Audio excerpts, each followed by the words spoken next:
3. The Greek healing cult of Asculapius, Hippocrates, the blameless physician. The Greek healing cult of Asculapius, of great importance to the metaphysically minded, is worthy of most careful consideration.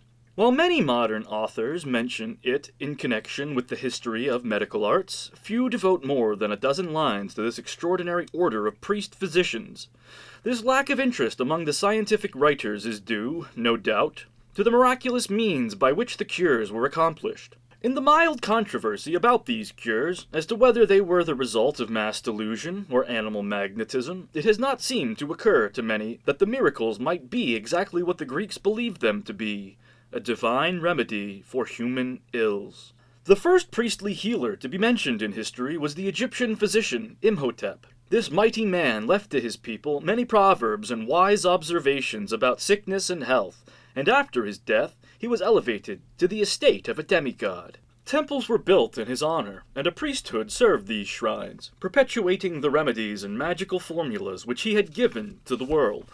Schools of medicine were established in the house of Imhotep, and clinics maintained for the treating of disease. What Imhotep had done for the Egyptians, Asculapius was to accomplish for the Greeks.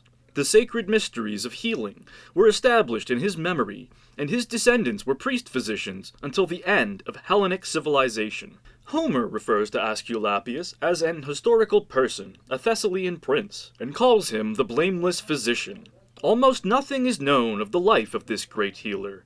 It is believed that he married Epion, a daughter of King Cos, and was the father of 4 children, 2 sons, Machaon and Podalirius, who also became physicians, and 2 daughters, Hygeia and Panacea, whose names are still remembered as terms in healing. No date can be assigned to Asculapius with certainty, but he probably lived between 1200 and 1000 BC. It is possible that some factual elements may be involved in the myths which grew up about this demigod of medicine, since mythology has been defined as the history of prehistoric times. In most accounts, his father was Apollo, god of healing, and his mother was Coronis, a girl of Thessaly. When the father of this girl, Coronis, forced her to marry a mortal man, Apollo in his rage destroyed the family. Coronis, although about to bear a child, was slain by Apollo's sister, the goddess Artemis. Apollo, as his desire for vengeance subsided, was grief-stricken at his deed, and descending in his glory, he rescued his unborn son from the burning body of Coronis, as she lay on her funeral pyre. Thus, Asculapius was brought into the world by a Caesarean section, possibly the first account of a child to be so born.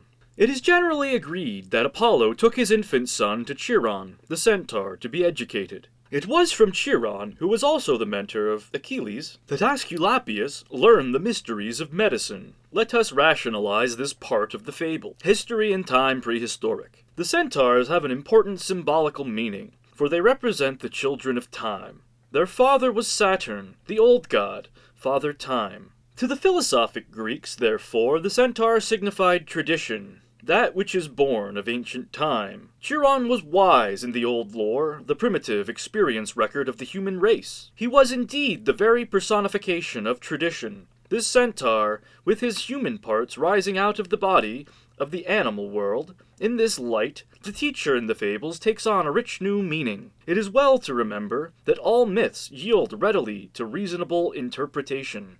After Asculapius had learned all that Chiron could teach him, he entered upon his career as a physician and performed many great and wonderful cures. It is said that on at least one occasion he succeeded in raising the dead. This was his undoing, for Pluto, lord of death, fearing that in the end Hades might be depopulated by the skill and magic of a mortal man, appealed to Zeus to protect the dignity of death and the natural laws of the world.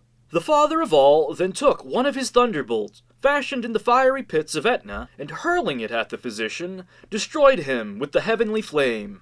But a grateful humankind did not forget its Prometheus of medicine, who had paid with his life for the life he had brought back. Asculapius was elevated to the rank of demigod, healing shrines were dedicated to him, his sacred mysteries were established, and his descendants set apart as healing priests forever.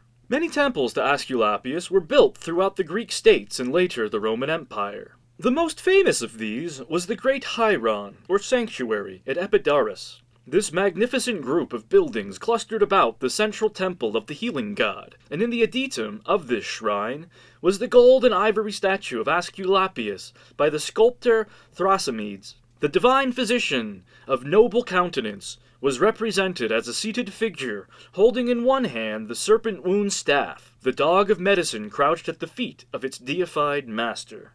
Grouped about the shrine itself were various buildings and rooms for the lodging of pilgrims and the treatment of the sick. They were large, airy buildings, constructed for abundance of sunlight. As a proof that faith alone was not to be the basis of wonders, most of the temples of Asculapius were built near medicinal springs, much like the modern spas. Diagnosis and treatment out of dream experiences. If the shrines themselves were remarkable, the method of healing practiced in them was even more so. The diagnosis and treatment were determined through oracles given by the god himself. These oracles were dream experiences of the patients. When the sick came to the temple for healing, they went through a special period of preparation, and then the sufferers, clothed in new white garments, were brought on their couches into the presence of the statue of Asculapius, and left for the night. In their sleep, the sick saw the god come to life. He walked among them and spoke to them, and prescribed the necessary remedies. In the morning, the patients told their dreams to the priest-physicians, who then prepared the medicines or magical formulas. The scientifically trained modern practitioner may call the whole thing a disgusting example of primitive superstition, but the sick recovered. They were carried into the shrine one day, and on the third day after walked out amidst the plaudits of the assembled multitudes. Was it not Paracelsus who said that the true end of medicine is the recovery of the patient? By that definition, these ancients were good doctors, even if Dr. Haggard does liken them to medicine men. The record of recoveries. Outstanding healings resulting from the oracles of Asculapius were recorded on tablets in the temples for the admiration of visitors, and no doubt to increase the confidence of patients.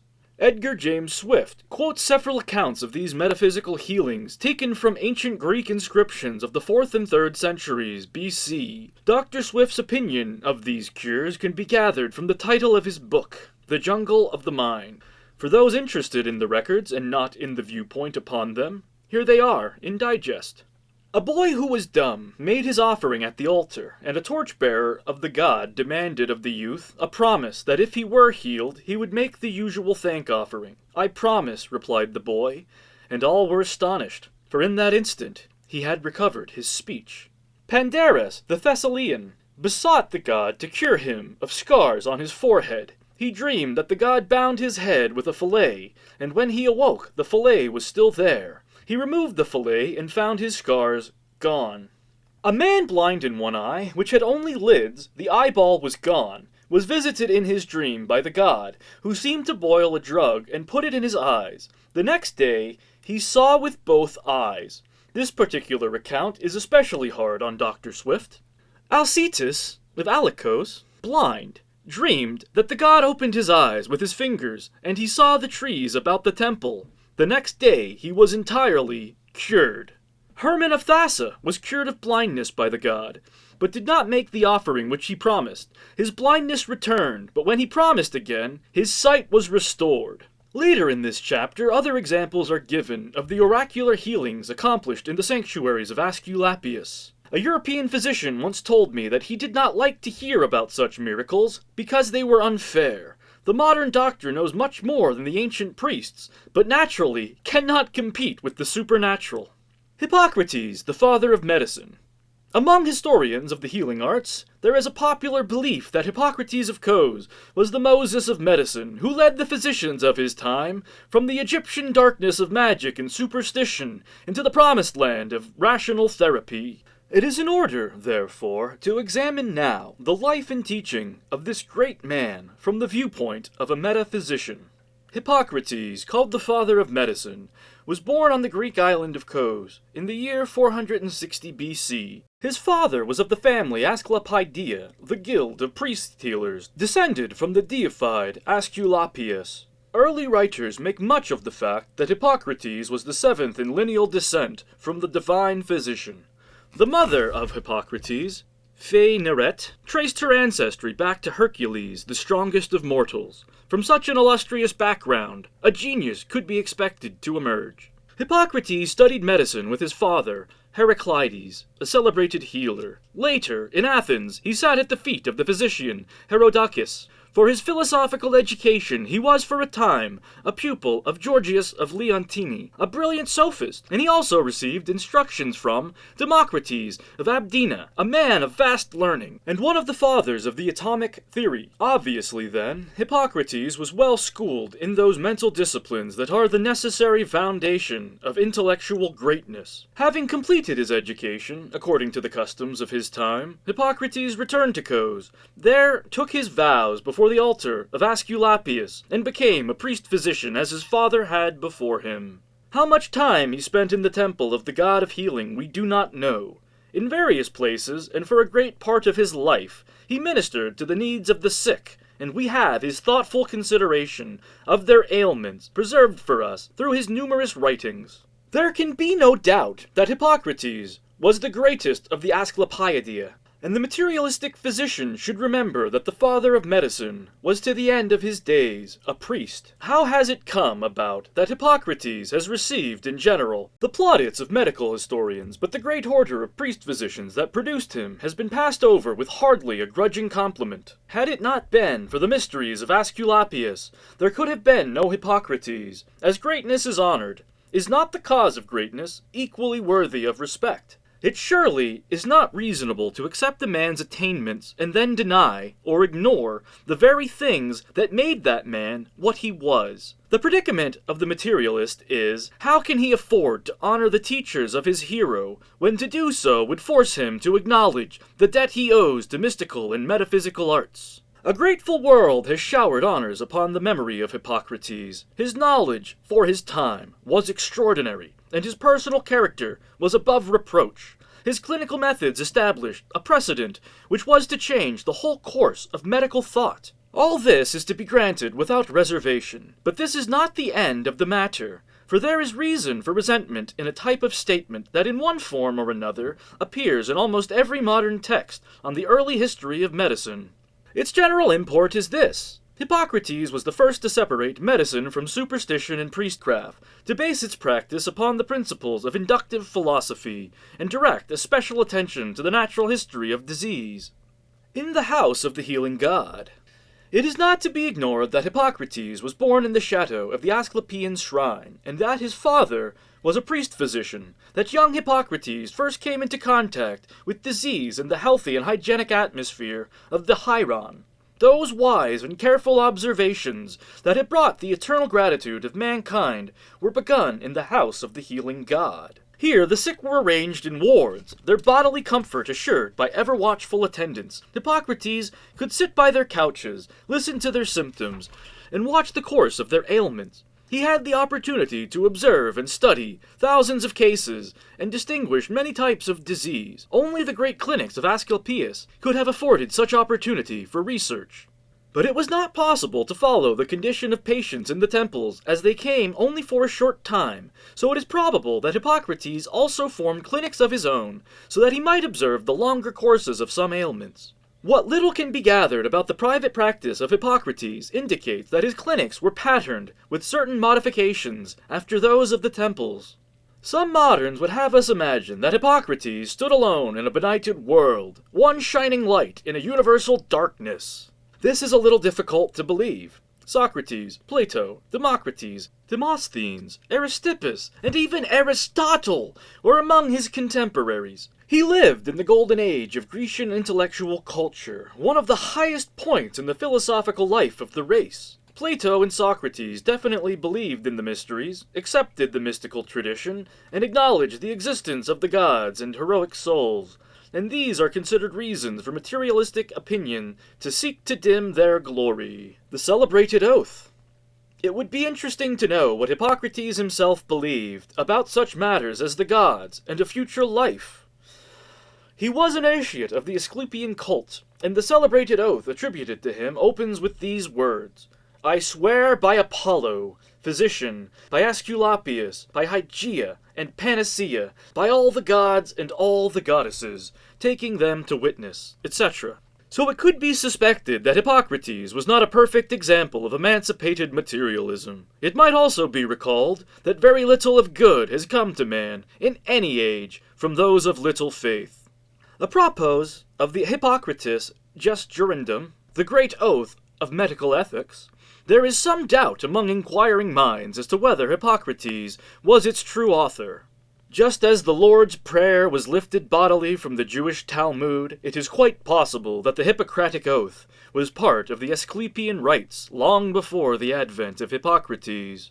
This oath, especially the opening lines, is not essentially satisfactory to the non-mystical minded.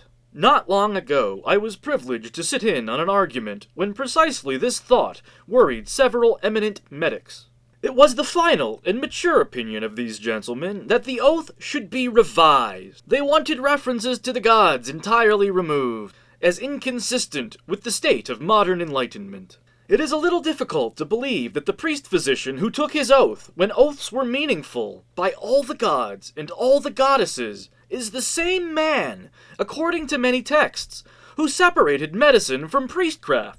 Hippocrates, we know, through a series of clinical observations, made a number of important discoveries concerning the nature and course of disease, and the effect of various remedies not generally known before his time. But this does not prove that he had any intention of overthrowing priestly medicine, nor does it indicate any intention to deny the spiritual factors in the problem of health. It is true that Hippocrates said that there is no authority except facts, but the Greeks certainly would have been the first to assert that it would be a poor religion that facts could tumble from the sky. The Jesuit father, Athanasius Kircher, discoverer of a number of facts important to medicine, remained a devout man. He never expressed any fear that his findings would overthrow the papacy. It is probable that the secular physicians did come into being as a result of the Hippocratic emphasis upon the physical causes and treatment of disease, but in many ways this separation was a loss rather than a gain to medicine. The division was not necessary to scientific progress. A religious system that produced such outstanding individuals as Pythagoras and Plato would not have hindered the medical practice of Hippocrates. There is no evidence that any effort was made to interfere with any of his methods. Hippocrates practiced his medical convictions and communicated them to his disciples without hindrance or persecution, as did most other teachers of his time, so long as they did not involve themselves in politics. Treatment by natural means alone. Hippocrates proved, probably without fully realizing the implications himself, that many diseases can be treated successfully by natural means alone. There were numerous advantages to this viewpoint, but there were also many serious disadvantages, as time was to prove. The greatest good that came from the Hippocratic reformations, so-called, was the impetus that it gave to the physical aspect of medical research. It supplied a reason why physicians should search unceasingly for natural remedies for human ills. The greatest evil that resulted from the new viewpoint was the gradual but relentless motion of medicine away from the spiritual and ethical standards which the mysteries imposed upon the physician. What were the medical opinions of Hippocrates of Cos? He divided the cause of disease into two general classes. The first, external, as weather, climate, and locality, and the second, internal or personal, as habits, diet, and exercise. He believed that appearance, disposition, and mentality were largely influenced by climate, thus explaining the general superiority of the Greeks. The decline of the Greeks, in spite of their admirable locality, he did not live to see or explain. Disease, according to the Hippocratic doctrine, was due to the derangement of the four humors, or bodily fluids. These are blood, phlegm, black bile, and yellow bile. When these humors were not in proper proportion or arrangement, sickness invariably followed, and if they could be coaxed into a more propitious relationship, a cure could be effected.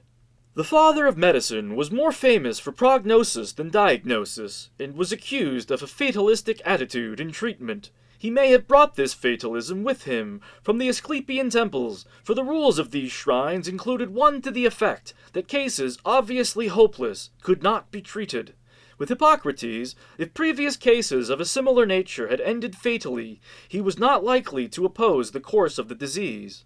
The Hippocratic theory of treatment has been called cautious and expectant. Diet and baths were his favorite remedies, and he made considerable use of herbs. Leclerc collected a list of almost 400 milks, wines, fruits, vegetables, fats, and other simples which he prescribed. Horns of the ox and stag, and the excrement of the goat, mule, ass, goose, and fox are included in his pharmacology. The opinions of Hippocrates on the subject of astrology are particularly obnoxious to modern practitioners. Treatment was not his greater bid to fame, although he was honored by the Athenians for his services during the outbreak of the plague. Hippocrates was primarily an observer of disease, and his two sons, also Asculapian physicians, assisted him in compiling the various case histories that became the basis of his writings. He was sometimes accused of being more interested in watching his patients than in trying to help them, and he was accused by his contemporaries of letting the sick die by doing nothing to keep them alive. In this practice, he differed markedly from the modern physician, who prolongs life by any means in his power, on the assumption that hope lingers until actual death. It was probably his prognostic skill that caused Hippocrates to neglect cases he regarded as hopeless. 87 books are attributed to him, but most of these were probably by other learned physicians of his time, some with the same name as himself. This would indicate that he was one of a considerable group of similarly minded men. On this subject, in The Doctor in History, Howard W. Haggard, associate professor of applied physiology at Yale, writes, "Hippocrates exists as a name rather than a man. Under the name we group all the great, now forgotten men of Greece, who in the 5th century BC formed the scientific basis of medicine." The writings of Hippocrates. The principal works of which Hippocrates of Kos is now believed to be the author treat such subjects as prognostics, epidemics, on diet, and on air, water, and locality. Some of the best of his writings are the aphorisms, short and spirited sentences, factual and descriptive. The most famous and discouraging of the aphorisms is, "Life is short, and art is long." Another is typical. If a dropsical patient is seized with hiccup, the case is hopeless. Under the name of Bacrat, Hippocrates was known to the Arabs, and his writings were treasured among them through the long night of Europe's dark ages. A considerable mythology has grown up about this great physician, and miracles have been attributed to him that do not appear inferior to the wonders performed by the divine Asculapius. As many of these myths are of Grecian origin, and some of them are very ancient, it would not appear that Hippocrates was regarded as a materialist by his contemporaries or followers. If older opinions are confused, the moderns are no better. Logan Clendenning, in his book Behind the Doctor, published in 1933, writes, "It is doubtful if there was any single personality known as Hippocrates. It would be rather embarrassing if the father of factual medicine was himself a myth." One thing is certain, however, the majority of medical historians do not believe their great physician to be a figment of the imagination. To them, he is a very real person, with a long gray beard and scholarly, if un-Grecian, appearance. How little we really know about these matters upon which we are so sure. My own opinion is that there are a few myths that do not root in realities, and Hippocrates was most certainly an actual person, but many of his accomplishments originated among the thinkers of his own, or earlier times. Origin of the bedside manner. Another important contribution that Hippocrates made to modern medicine was the bedside manner. The physician entered with dignity, and if the ailment was not in a violent stage, seated himself beside the patient and artistically questioned him concerning his age, his manner of living, his recent exposure to infection or contagion, his diet, his previous ailments, and the special seat of the present discomfiture and the symptoms. This was usually followed by a general examination. He had also to encompass the delicate matter of previous physicians and their prescriptions, for it was not ethical to question the ability of a fellow practitioner. Then followed the new medication and recommendations. This, the Hippocratic procedure, has varied little since his day. Concerning the later life of Hippocrates, nothing is known except that he died at Larissa. Ancient writers have given the length of his life variously as 85, 90, 104, and 109 years.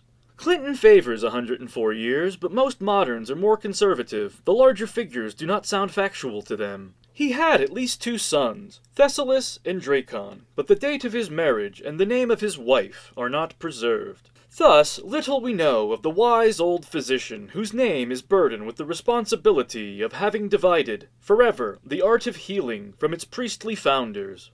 The more we study his mind and his methods, the more we feel the injustice that has been done to him in the name of glory. What Hippocrates really believed was, the gods help those that help themselves. He taught that men should not depend upon divine aid for all the infirmities of their flesh, but should seek natural means of binding up the wounds of their indiscretions. This is not only good science, it is good religion. The many Catholic and Protestant hospitals in our communities, equipped with every modern instrument of diagnosis and healing, prove that religions do not reject progress in scientific knowledge. The great division is in the mind alone, and attitudes, not facts, are responsible for the long antagonism between the gods and the doctors, to the dishonoring of both. In his treatise on the sacred sickness, epilepsy, Hippocrates reveals his true position in his own words. Such things, he writes, are divine or not, as you will, for the distinction matters not, and there is no need to make such division anywhere in nature, for all things are alike divine, and all are alike human. Here, the physician, in his own words, denies the very division that has been in his name. Division leads not to progress, but to confusion. The fruits of division are dissension, intolerance, and waste. Where there are many schools teaching differently about the same thing, all learning is obscured. Mankind is united in all essentials, and divided only in those things which are of secondary importance. But it has been fashionable to magnify the difference, and ignore the great unities that bind the world together. Selfishness and stupidity caused the Dark Ages, the Inquisition, the wars, and economic upheavals that have plagued mankind for ages, and last but not least, the discords of religions, divided as it is into hundreds of sects, which would serve God by plaguing one another. The oracles and healing shrines, the discoveries made by Hippocrates, did not destroy the cult of Asculapius. It remained for centuries the principal custodian of public health. A great plague broke out in Rome and threatened to destroy the entire city. The Romans sent an embassy to Epidaurus to beseech the help of the god of healing. The oracles were questioned, and Asculapius was pleased to listen to the need of the Romans. He permitted himself to be taken to Rome in the form of a living serpent. As the ship was sailing up the Tiber on the return journey, the god glided over the side of the boat and took to himself an island in the river. The Romans, taking the action as an omen, built their sanctuary to Asculapius on this island, and through the favor of the god, the plague was overcome. A memorial tablet has been found on the site of this temple on the island of Tiber. The tablet commemorates 4 miraculous healings that took place in this shrine. The substance of the 4 inscriptions is as follows. Gaius, who was blind, consulted the oracle and was told to approach the altar, offer prayers, cross the temple from right to left, place his 5 fingers upon the altar, raise his hand and place it upon his eyes. He recovered his sight at once in the presence of many persons. This occurred in the reign of Antoninus, about 120 A.D. Valerius Aper, a blind soldier, consulted the oracle and was told to mix the blood of a white cock with honey and rub his eyes with this ointment for 3 days. He recovered his sight and gave thanks to the god. A certain Julian, who had hemorrhage of the lungs, consulted the oracle and was told to go to the altar. Thence take some pine nuts, mix them with honey, and eat them for 3 days. He was cured. The son of Lucius was dying of pleurisy. Asculapius appeared to him in a dream and told him to take ashes from the altar, mix them with wine, and apply them to his side. He was saved and gave thanks to the god. If these inscriptions are representative of Asculapian therapy, it is not difficult to understand why the Greeks and Romans so greatly admired their cult of priestly physicians. Since the rise of the psychological viewpoint, it is customary to dismiss all accounts of miraculous healing as purely psychic, or as the result of mental suggestion. This attitude is justified by the assumption that only functional ailments could be so treated, that none but the secular physician was qualified to cope with serious organic disorders. Let us apply this kind of logic to the testimonials on the Asculapian tablet from the island of Tiber. Blindness, hemorrhage of the lungs, and pleurisy are not superficial ailments by any standard of medicine. It may be true that blindness can be caused by hysteria, but again, it is more often the manifestation of very serious bodily ills. It is difficult to believe that hemorrhage of the lungs is merely a mild form of psychic disturbance, and its instantaneous cure is something for medical men to think about. The same holds true in the pleurisy case. If psychic medicine can produce such results as those described on the memorial tablet, it is a valuable and important part of the technique of healing. Perhaps, indeed, it is the therapy of the future, in answer to the prayers of the suffering humankind that has been drugged and purged and bled for the last 2,000 years in the name of materia medica.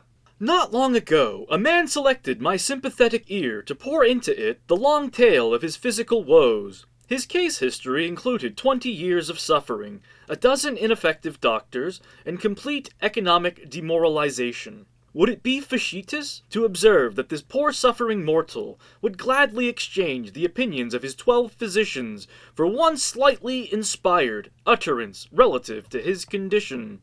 The severed connection. Even the trained psychologist knows pathetically little about the powers of the human mind. He is searching, but only centuries of constant effort will be sufficient to perfect his knowledge. It is possible that the initiated priest-physicians of antiquity did possess a spiritual insight into the origin and treatment of disease, which was lost to the secular doctor when he severed his connection with the great mystical institutions of healing. The modern materialist assumes a negative answer to this question, but an assumption is not a fact. When Plato opened his school in Lyceum, he discovered that a nearby swamp rendered the location unhealthful. After a short time, he was stricken with a dangerous fever caused by the fetid air. His disciples recommended that he move the academy to a salutary location, but the master refused, explaining that a wise man could free himself from the influence of any environment, once he had recognized the nature of the difficulty. Plato cured himself of the fever by the strength of his mind alone, and continued in the Lyceum the rest of his life, with no recurrence of the ailment. He lived to ripe old age and finally died in his 81st year. It is reported that his death was due to no disease, but to the general infirmities of old age. He died in his sleep, with the books of the poet Sophron under his head for a pillow. A swamp is not a fixation, a phobia, a neurosis, or an inhibition. It is a very real source of bad health. A mental attitude alone is not enough to overcome its evil force, nor is autosuggestion a reasonable answer. Plato might have denied that the swamp could hurt him, but in the end his constitution would have been undermined. There is much more than mere affirming and denying to metaphysical healing. It appears certain that Plato knew how to make himself immune to the local fevers. Who can deny that such knowledge would be valuable, even in this time of inoculations? Plato taught by his example that man possesses within himself the power to cure the diseases of his body, that, in the end, every man is his own priest, and every man is his own physician. Wisdom is a universal medicine, and the only remedy for ignorance, the great sickness of mankind. This is the doctrine of the mystics, the doctrine which they learned in the old temples, the doctrine which some day must be the foundation of all enlightened therapy. Secular medicine in Rome. Approximate dates of the healing recorded on the memorial tablet are fixed by the first inscription in the reign of Antoninus, or early in the 2nd century A.D. By this time, secular medicine was well established in Rome, and by numerous Greek physicians who were not priests, so we may assume that they were products of the great separation attributed to Hippocrates. These doctors had first come to the Roman Empire about 2 centuries before the Christian era, and because of the Roman respect for the Greek culture, they established large and profitable practices. By studying these men, we may discover some of the immediate results of the secularizing of medicine. These physicians, who had left spiritual values far behind in their haste after physical knowledge, were, on the whole, a scurvy lot. Cato cried out against them, declaring that the Romans had flourished for 6 centuries without doctors, only, in the end, to be murdered by Greek physicians. To these inquisitive medics, the human being had lost his identity as a son of God and had become a case history. Of their thirst after knowledge and their ethics generally, Pliny writes, "It is at the expense of our perils that they learn, and they experimentalize by putting us to death, a physician being the only person that can kill another with sovereign impunity. Nay, more than this, all the blame is thrown upon the sick man only. He is charged of disobedience forthwith, and it is the person who is dead and gone that is put upon trial." It was at this point, also, that commercialism reared its ugly head. The priest-physicians were attached to temples that were supported by the state. If grateful patients who had been benefited wished to make gifts to the temple, well and good. Most of the shrines were filled with treasures, along with lesser gifts of no physical worth given by the poor, but every offering was a token of actual assistance. Secular Greek doctors, however, charged high fees. They based these upon the limit of the financial means of the sufferer, and they were charged the same whether the patient lived or died. Where medicine ceased to be a religion, it became a business. When Cato said that the Romans had gone along for 600 years without doctors, he meant that until the appearance of the Greek medics, the healing arts had been in the keeping of the sacerdotal class. The priest-physicians and the temple of healing were the sole custodians of the public health during the rise of the Roman Empire. The secular physicians were in authority during the decline. Until the coming of the Greek doctors, the Romans had never paid a fee for medical attention, but the crafty Greeks assured their new patients that a man only appreciates what he pays for. The new therapy removed the superstition of divine aid and substituted for it the superstition that money can buy health and pay for dissipation. The greater harm was that the high prices kept health away from the poor. And it was the poor who had to fight and die for the glory of Rome. The Romans had quite a time adjusting themselves to the new scientific viewpoint in medicine. They made laws against malpractice, regulated fees, and devised legal methods to hold physicians responsible for their mistakes and the consequences. The new doctors were supposed, of course, to be men of high principles, and they had taken the Hippocratic oath. But it could be questioned how important is an oath to the gods, when belief and faith in those gods is itself undermined. These men were no longer ruled by their own spiritual convictions, by the belief in the reality of divine powers, and then, as always, it was necessary to govern their actions by man-made codes to protect society from an excess of exploitation. It has ever been difficult to make laws against a privileged class, especially if this class organizes itself against any regulations that interfere with its complete freedom of action. The Romans found this out when they tried to regulate the practice of medicine. They succeeded in part, but never again did the Eternal City enjoy the freedom from medical crime that had been there before the coming of the Greek doctors. For several centuries, priestly healing and materia medica dwelt side by side in a state of armed truce. To the priests, the secular physician was guilty of the grossest form of sacrilege, and to the emancipated doctors, the priests were a superstitious lot insofar as their claims to healing were concerned. In the midst of this tense situation, another complication entered. The Christian religion began its rise to power. There was nothing particularly mysterious about the collapse of pagan Rome. Emperors were degenerate, aristocracy decadent, laws were corrupted by private interests, its religions had been profaned, its citizens demoralized by constant wars, its treasuries exhausted by public graft, and its provinces overrun by barbarians. In the face of all this tribulation, a recent writer with a modern medical attitude on matters of history naively suggests that malaria was a dominant factor in what Gibbons so euphoniously describes as the decline and fall of the Roman Empire. Could it be that the city built by Romulus on the banks of the Tiber ruled the known world for centuries, but by a curious coincidence succumbed to its malarial environment at the precise time that its ethics and morality reached their lowest ebb? This attitude is typical of men who try to think through the problems of their world with their minds turned away from the benefits of spiritual education. The influence of beauty on health. When secular medicine separated from the Asculapian mysteries, it departed in such a hurry that it left behind many of the most important furniture and fixtures of the healing art. Primarily, it left behind the exalted ethical standards that must apply to all relations between the public servant and the public he serves. It was taught in the temples that wisdom was a divinely bestowed superiority, and that men so favored by the gods must always deport themselves in a manner worthy of the confidence which their wisdom inspires. In their hurried exit, the new doctors also overlooked the part that beauty plays in the health of mankind. Utility became their one obsessing concern, and even today, after centuries of progress, the modern hospital looks more like a factory than a temple of health.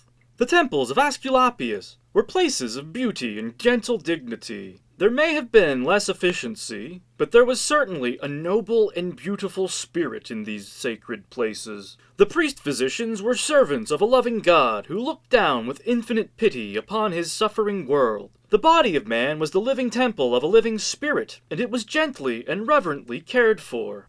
Why is it not possible for a world, rich and powerful far beyond the dreams of the Greeks, to restore this kindly way of health, adding all that scientific knowledge can bestow? Surely, in this later day, healing can be practiced with the same wise beauty that the ancients knew.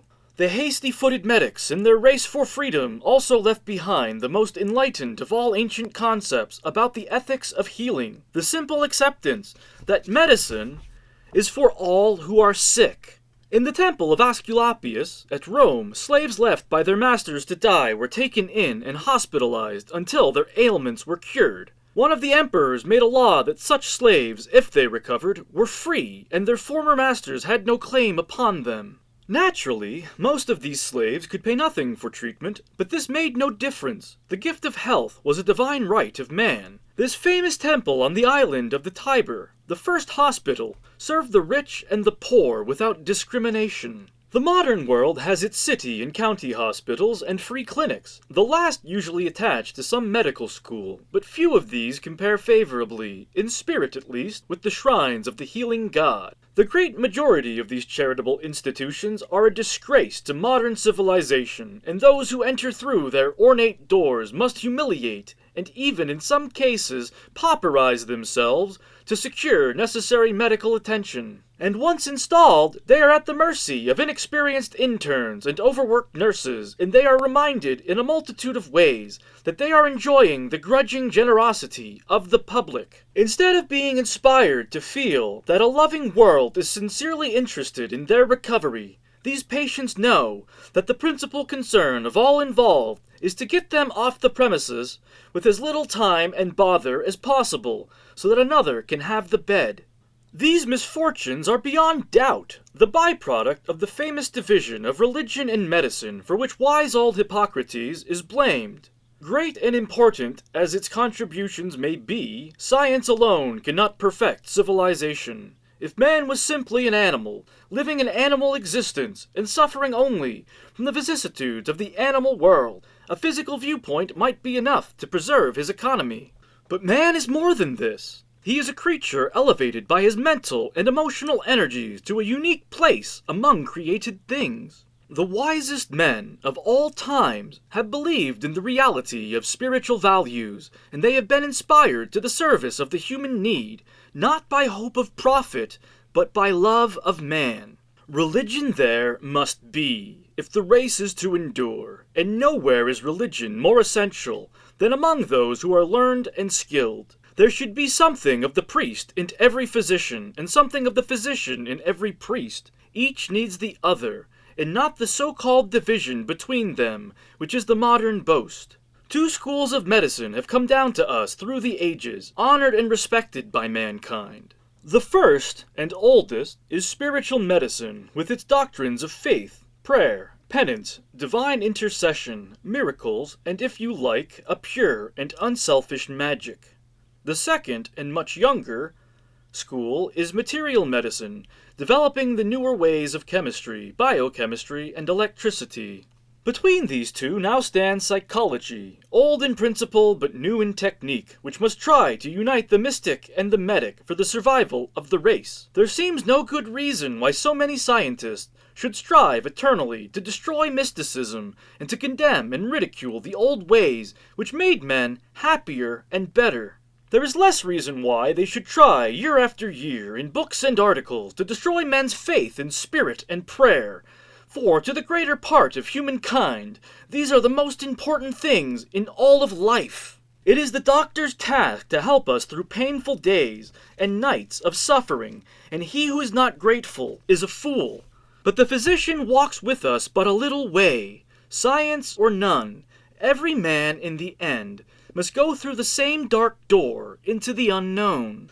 Even the physician himself is mortal, and when his years are full, his end is the same as that of some ancient dreamer who has gone long before.